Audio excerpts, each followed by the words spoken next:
Bandeko ba bolingo mbote, bonjour.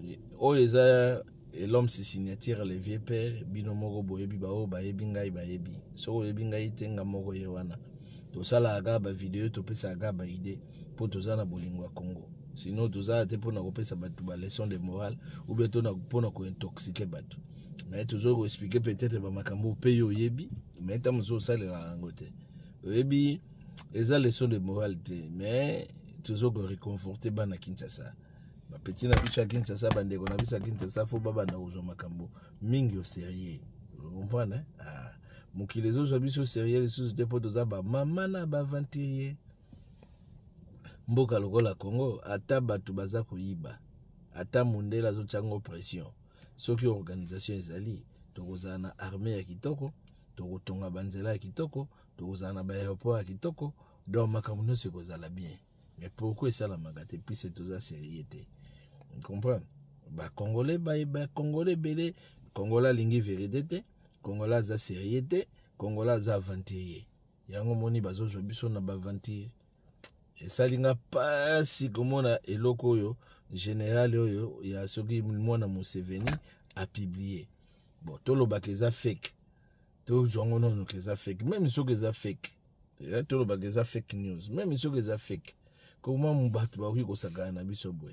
C'est-à-dire responsabilité et kozonga ka pa na biso peuple pour biso ba tozo tika ba député wana na ba sénateur ba jouaka na biso na ba mboka mosusu na banza ba sénateur biloko eza koleka ibanda koleka depuis kala na banza sénat wana si epela moto ou bien parler du peuple wana ba boyo okuta ngo boye moto epeli tozo le moni ba kanete na ba Pakistan kuna au monde a que peuple telemi qui est tumbi donc bouché bombe mais biso donc tellement mutuna mutaza azaka focus na makambo na batu déjà mboka FC beba mboka oya donc congolais ça bon c'est-à-dire patriotisme ezate comment c'est pour communiquer ba député bazo sakana na biso bazo sakana na biso donc mutu nyonso azolinga azala député po yiba mbongo mutu nyonso amona kezo komi député fo azala bien mais nzoka bazobosana ke mboka nde mutu tozoteka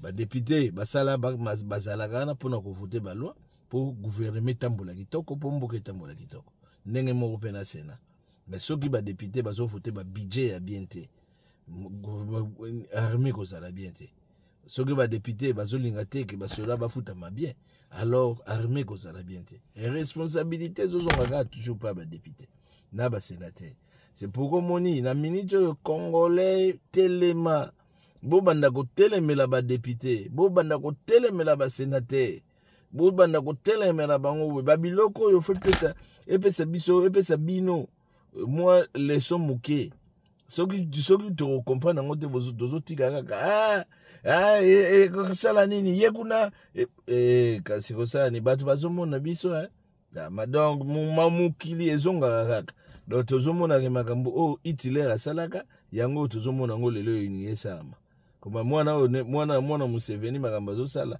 ebandaka boye nega Putin apesaki nini ultimatum na Ukraine donc ndenge pe biso ba congolais donc tokomi ozo donc ti comme isu mboka mususu batu nyonso ba onyokola biso pona nini ba député wana ba ensemble ba votaka ba loi kitoko te pona mboka bazo voter ba loi pona bolamu na bango tala ba loi basalela nani Kabila basalela loi basalela Kabila loi ya mesure ya Kabila donc ko toucher Kabila te ko sala mutazo sala ngo bongo congolais donc na détriment pour détruire mboka na lobby na venir donc basali ba loi premier ministre ba ko sambisa yete banane bazo sala ngo ba député na ba sénateur ozomona wana za ko boma mboka bozo boma mboka déjà et peuple tellement balobi mon peuple périt faute de connaissance et peuple aza otala na ega peuple eko sala nini ageteka mapa na ngai eko sala nini ngana okufa pona Congo na ngam ndo bongisa mboko